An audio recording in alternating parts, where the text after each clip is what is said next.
Remue ménage. Bienvenue dans votre émission Remue ménage. Nous voilà au mardi 3 janvier, le Saint-Esprit et l'inspiration. Lisons 2 Pierre 1, les versets 19 à 21. 2 Pierre 1, les versets 19 à 21.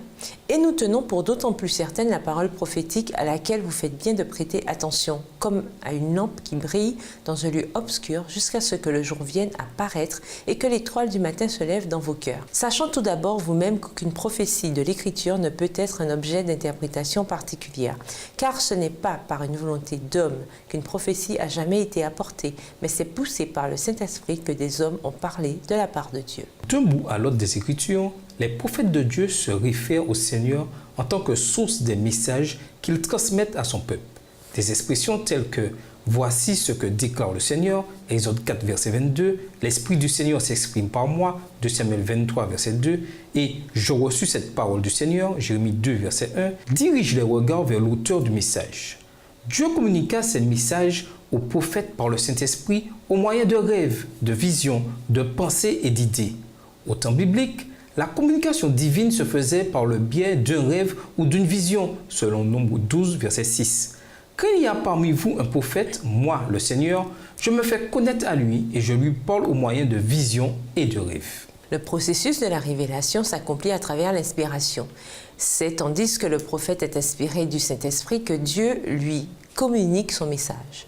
D'où l'affirmation de l'apôtre Pierre. Avant tout, sachez bien ceci, personne ne peut interpréter de lui-même, Épître 6, une prophétie de l'Écriture. Car aucune prophétie n'est jamais issue de la seule volonté humaine, mais c'est parce que le Saint-Esprit les poussait que des hommes ont parlé de la part de Dieu. 2 Pierre 1, les versets 20 et 21.